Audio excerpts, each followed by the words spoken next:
encore bien-aimés dans le Seigneur. Alors, nous poursuivons encore notre enseignement sur la Pâque. Je pense que c'est la 3e ou 4e partie. Parce que la 2e partie, nous avons fait ça en audio. Donc, ça c'est, je crois, la 4e partie de notre enseignement sur la Pâque. Alors, nous allons poursuivre. Donc, récemment, nous avons parlé de la puissance de la Pâque, des points saillants de la Pâque. Ce que cette fête-là constitue pour nous, quels sont les bénéfices que nous pouvons tirer de cette fête-là. Voilà, nous avons essayé de montrer que chaque chose qui se produisait pendant cette fête de Pâques avait un impact et une portée spirituelle aussi, un impact dans la vie de nous qui croyons aujourd'hui. Alléluia. Alors ça, c'était la Pâque, vous savez, comme nous l'avons dit, c'est une fête juive en l'honneur de la délivrance que Dieu avait accordée à ses enfants qui étaient sous la servitude de Pharaon là-bas en Égypte. Ils devaient commémorer ça. Et c'était une fête perpétuelle.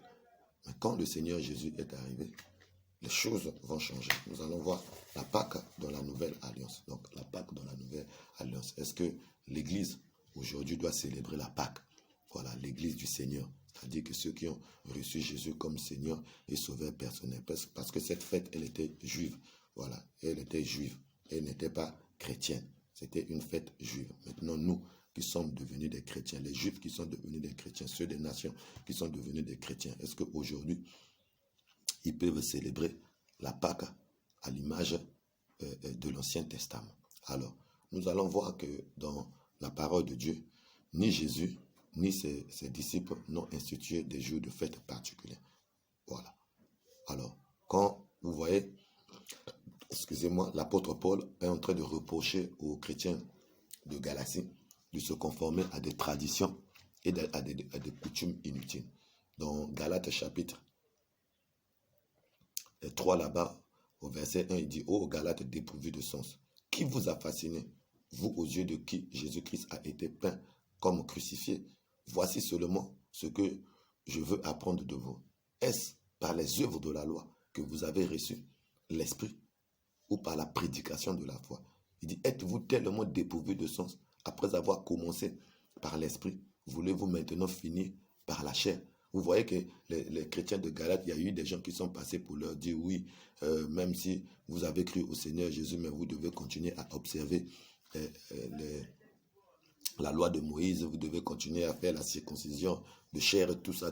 Donc on appelait même les païens qui avaient cru à continuer à judaïser. Vous voyez donc les chrétiens, plutôt les juifs qui avaient reçu le Seigneur, tellement qu'ils étaient attachés aux traditions, à la loi de Moïse, voilà, aux cérémonies dans le temple, ils continuaient à judaïser, ils continuaient à pratiquer, à observer ces fêtes-là, à observer les lunes, à observer les jours. Regardez, dans Galates chapitre 4, verset 10, vous observez, c'est toujours l'apôtre Paul qui dit, vous observez les jours, les mois, les temps, les années. Je crains d'avoir inutilement travaillé pour vous. Vous voyez, Paul, il craint d'avoir travaillé inutilement pour les Galates, pour ceux de Galatie. Pourquoi? Parce que ils observent les jours, ils observent les mois, ils observent les temps et les années. Donc, ça part des fêtes, comme aujourd'hui nous aussi. Alléluia. Donc, ils s'étaient laissés séduire, ces chrétiens, et entraînés à pratiquer les œuvres de la loi juive par des circoncis qui ayant cru à Christ, gardaient un attachement excessif à leur tradition religieuse. C'est-à-dire que ceux qui avaient cru en Jésus, les Juifs, ils étaient attachés à leur tradition religieuse et ils continuaient à pratiquer cela en sus de la foi chrétienne. Vous voyez, l'être humain est par nature attaché à des coutumes, à des traditions. Nous tous, nous sommes à la majorité des gens attachés à nos coutumes, à nos traditions. Voilà, qui se transmettent, ces traditions, ces coutumes qui se transmettent de génération en génération. Nous avons reçu ça des parents. Regardez même aujourd'hui les chrétiens, le soir, ils ne peuvent pas balayer la maison. Oh, balayer à Kalopango, Nabutute, Ozo, Kim, ça va chance. Même ceux qui ont cru, donc ils sont restés un peu attachés à ces choses-là, d'autres de façon consciente, d'autres de façon inconsciente. Donc il y a souvent un esprit de superstition et d'idolâtrie dans les fêtes et les pèlerinages religieux. Le monde s'est approprié les fêtes chrétiennes. Et pour les incroyants ou pour les croyants, non pratiquants. Comme ils disent, elles ne sont que des occasions de jours fériés, voilà, de congés, de vacances, de réunions familiales et fêtières. Et puis aussi une opportunité pour les affaires commerciales. Donc la Pâque aussi n'échappe pas à cette règle-là. Vous voyez, pendant les fêtes je prends la fête de Noël. Voilà, une fête instituée par l'Église catholique, mais c'est une fête que ce soit pour les païens et les chrétiens, entre guillemets, eh bien, c'est une occasion pour certains d'aller boire, d'aller manger. On emmène les enfants de l'Inganda. Vous voyez qu'on parle de la naissance du Seigneur Jésus, mais ce qui se fait pendant ces fêtes-là n'ont rien à voir avec le Seigneur. Même ceux qui vont à l'église, après l'église, ils se retrouvent dans l'Inganda, comme si le Seigneur Jésus pouvait les accompagner dans l'Inganda, aller danser, aller prendre une bouteille pour dire « Ah, c'est la fête, c'est la fête ». Vous voyez, chez les païens, on dit la fête des enfants. Dans l'église catholique, on dit la nativité du Seigneur Jésus. Mais encore dans le monde, c'est un moment de business où le chiffre d'affaires de la vente des jouets atteint son point culminant. Donc vous voyez que Christ, ni les disciples, n'ont institué, demandé aux chrétiens, à l'église, de pratiquer ces fêtes-là. Donc pour nous, l'église, Dieu ne nous appelle pas à observer les jours, à observer les mois, à observer les années. Voilà. Donc, étant devenus chrétiens, ces choses-là ne sont plus pour nous. Alléluia. Alors, maintenant, tu vas me dire, donc, par conséquent, on ne peut pas célébrer la Pâque. Voilà. Je dis par conséquent, tu ne peux pas célébrer la Pâque. La Pâque juive, voilà, n'est pas pour l'Église. Alléluia. La Pâque juive n'est pas pour l'Église. Alléluia. Alors, quelle est la vraie Pâque? Quelle est la vraie Pâque pour nous, l'Église du Seigneur? Alors, nous allons voir quelque chose de très, très important à partir de là. Alléluia. Nous sommes dans Luc chapitre 22. Nous allons parler de la vraie Pâque. Luc chapitre 22, versets 7 à 20. Alléluia. Alors, j'aimerais qu'on puisse lire cela. C'est très important. Nous allons aller pas à pas, par la grâce du Seigneur. Je m'arrange à faire que ces vidéos soient un peu plus courtes pour que ça ne pèse pas assez. Alléluia. Alors, Luc chapitre 22, nous allons voir. Et toi, chrétien qui me suis, tu sauras qu'est-ce que tu dois faire par rapport à ces jours de fête de Pâques. Alors, Luc chapitre 22, à partir du verset 7. On dit le jour des pains sans levain, où l'on devait immoler la Pâque arriva. Et Jésus envoya Pierre et Jean en disant, allez nous préparer la Pâque, afin que nous la mangeons. Ils lui dirent, où veux-tu que nous la préparions? Il leur répondit, voici, quand vous serez entrés dans la ville,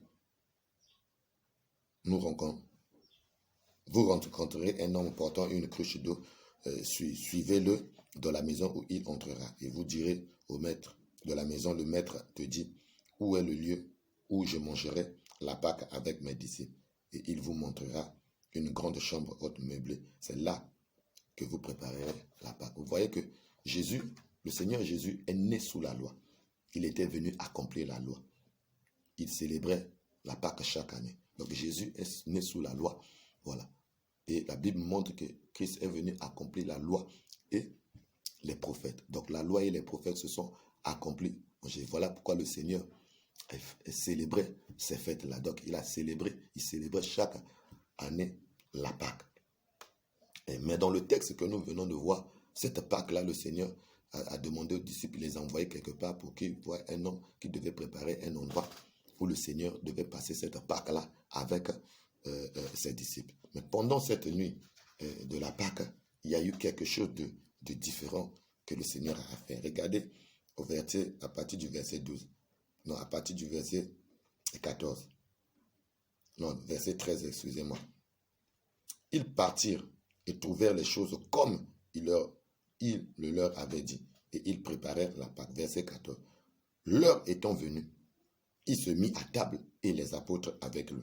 Il leur dit, j'ai désiré vivement manger cette Pâque avec vous, avant de souffrir.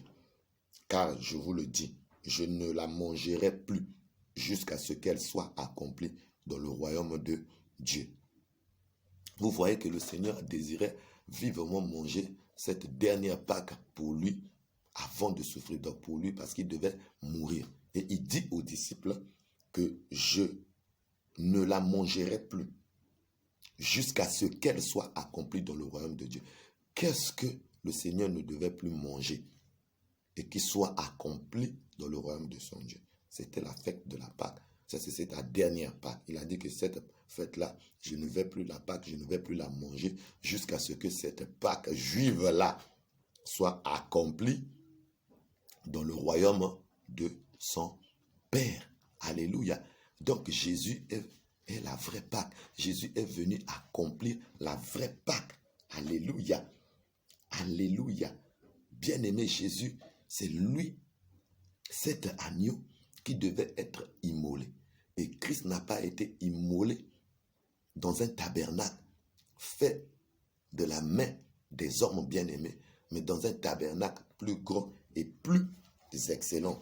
Bien-aimé, regardez dans Hébreux chapitre 9, à partir du verset 11, c'est très important. La Bible dit, mais Christ est venu comme souverain sacrificateur des biens à venir. Il a traversé le tabernacle plus grand et plus parfait, qui n'est pas construit de main d'homme, c'est-à-dire qui n'est pas de cette création. Donc le tabernacle là, c'est la maison de Dieu, alléluia, qui n'a pas été faite par les mains d'hommes. C'est un tabernacle céleste, plus grand et plus parfait, voilà, qui n'est pas de cette création. Et il est entré une fois pour toutes dans le lieu très saint, non avec le sang des boucs et des veaux, mais avec son propre sang, ayant obtenu une rédemption éternelle. Vous voyez que la Pâque, c'est la rédemption. Donc la Pâque, c'est la délivrance par le paiement d'un prix. C'est ça la rédemption, le rachat par le paiement d'un prix. Alléluia. Donc, par la mort de l'agneau immolé là-bas en Égypte, Dieu avait racheté les enfants d'Israël. Il les a sortis en payant quel prix? Le prix du sang de l'agneau.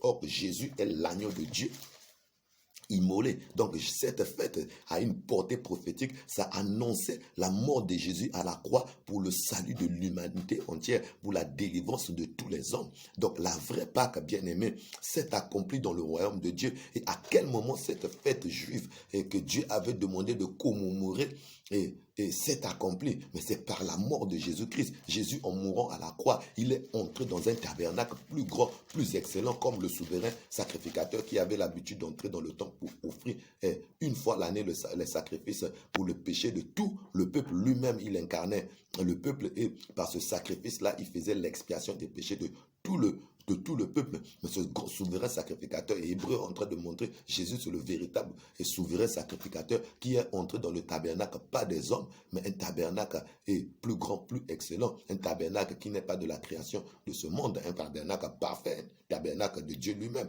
Il est entré là-bas et il est allé souffrir et en sacrifice pour le rachat de l'humanité. Donc la véritable Pâque, bien-aimée, et c'est accompli. Cette Pâque juive, c'est déjà accompli. Et cela s'est accompli par qui? Par la personne du Seigneur Jésus. Et ce jour-là, maintenant, il institue une nouvelle chose où il demande maintenant à ses disciples de commémorer cela. Alléluia. Il dit, ayant pris maintenant une coupe et rendu grâce, il dit, prenez cette coupe.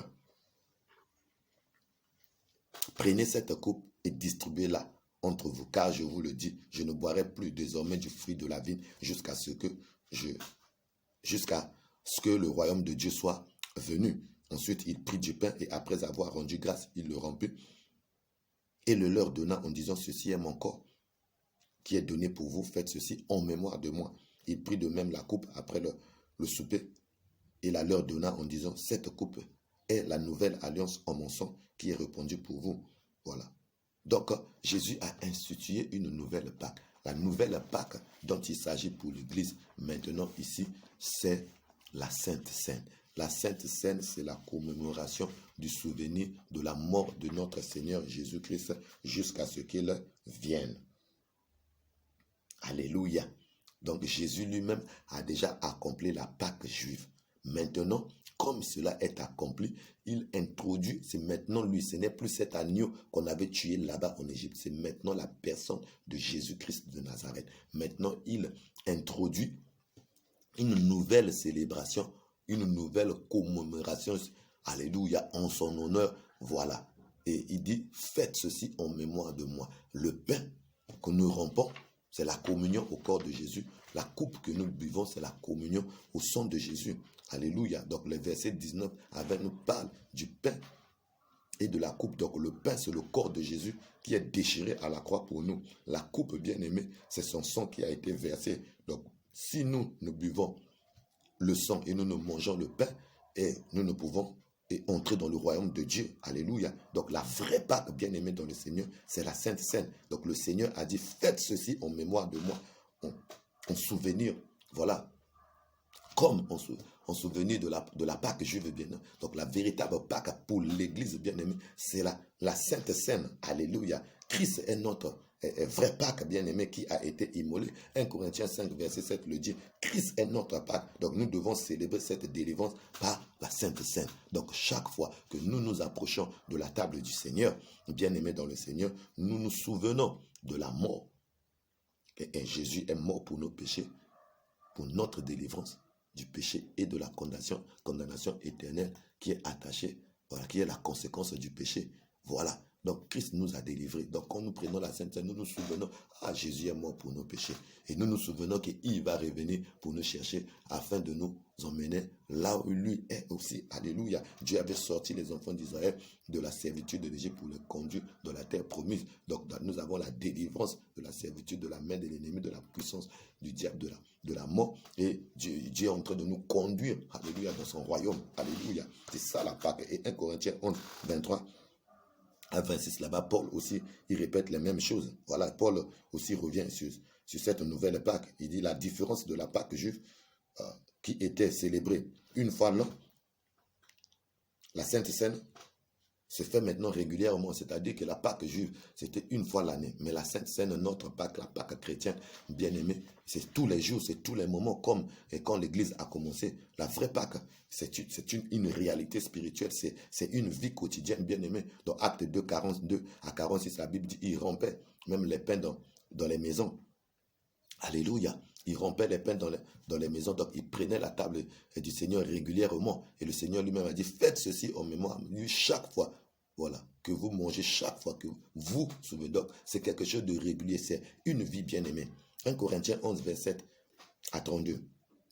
Donc nous devons discerner le corps du Seigneur. Vous voyez qu'on mangeait ça avec les pains sans levain. Donc nous, ça veut dire que le levain qui est l'image du péché, nous devons ôter le péché du milieu de nous bien-aimés dans le Seigneur. Nous devons discerner le corps du Seigneur. C'est pourquoi ceux qui prennent la Sainte Seine sans discerner, sans se séparer d'avec le mal bien-aimé, ils prennent un jugement contre eux-mêmes. Voilà pourquoi Paul dit, au milieu de vous, il y a beaucoup qui sont enfermés, beaucoup qui sont malades et un beaucoup plus grand nombre de gens sont morts parce qu'ils s'approchent de la table du Seigneur et sans le discerner. La Sainte Seine est sacrée, bien-aimée. Alléluia. Christ est notre Pâque. Il a accordé la délivrance par l'œuvre de la croix. Alléluia.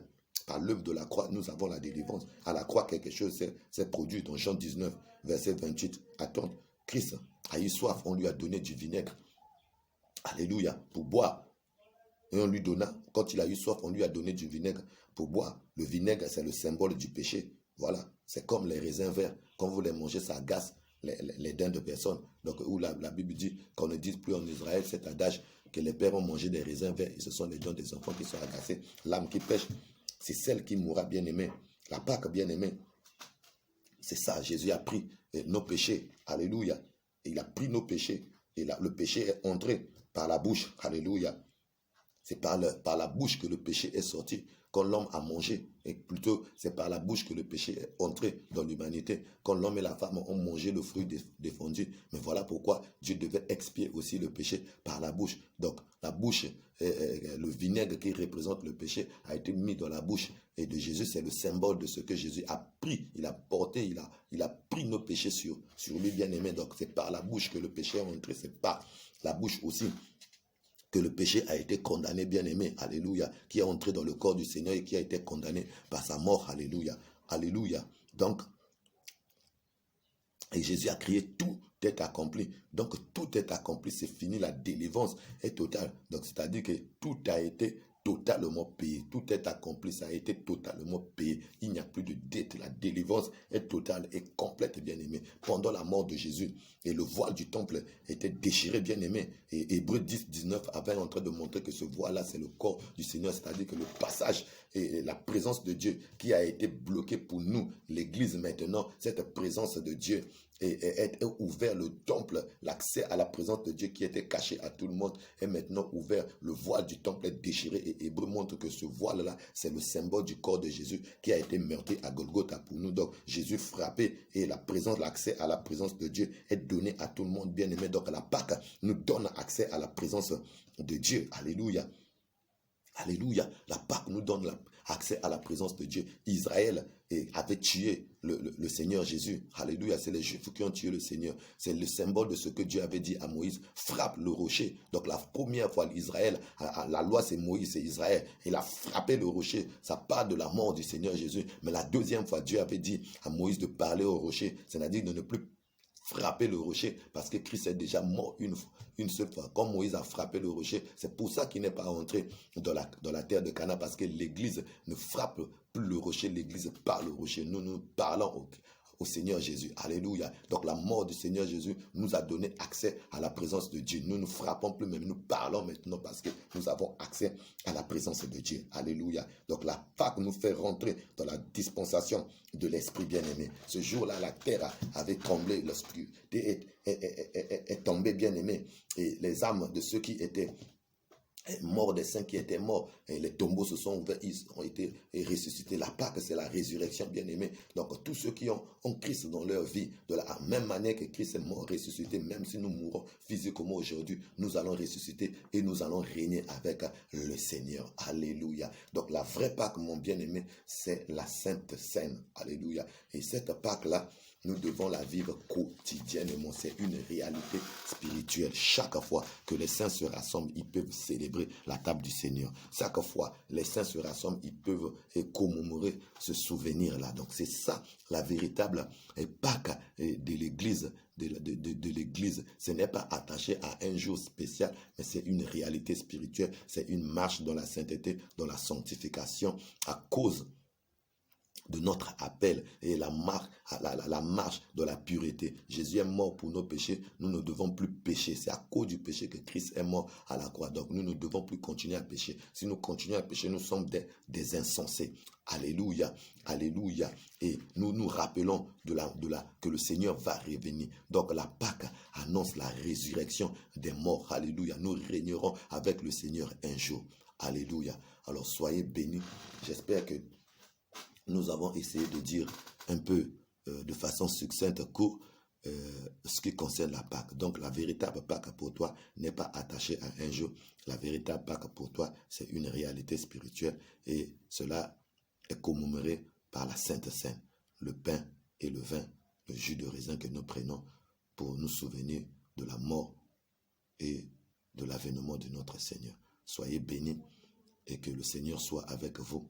Que le Seigneur donne à chacun de recadrer le tir, sa marche avec lui, qu'il se souvienne qu'il mange la Pâque chaque jour avec un pain sans levain.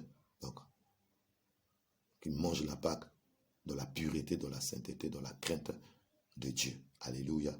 Soyez bénis. Seigneur, merci pour la délivrance que tu accordes. Merci pour la vie de sainteté que tu accordes. Merci parce que tu nous donnes à célébrer cette fête avec les pains sans levain, de la pureté, du dépouillement des œuvres de la chair, afin de revêtir toi, Christ, et de nous préparer pour l'enlèvement de l'Église, pour ton avènement, car tu viens bientôt pour nous chercher, afin que nous soyons là où tu es, Seigneur. Nous te rendons des actions de grâce pour ta mort que tu as donnée à Golgotha, afin que nous soyons sauvés. Nous qui étions hors, étrangers aux alliances de Dieu, privés de droit de cité en Israël, mais par ta mort, tu nous as rachetés, tu nous as rapprochés. Nous sommes devenus gens de la maison, citoyens des cieux, concitoyens des saints. Merci notre Père, tu nous as scellés de ton esprit, qui est un gage, alléluia, et pour l'héritage que tu nous as réservé. Sois béni mon Père, sois béni mon Dieu, que ton peuple soit béni, que chacun soit béni, au nom de Christ Jésus. Amen. Amen.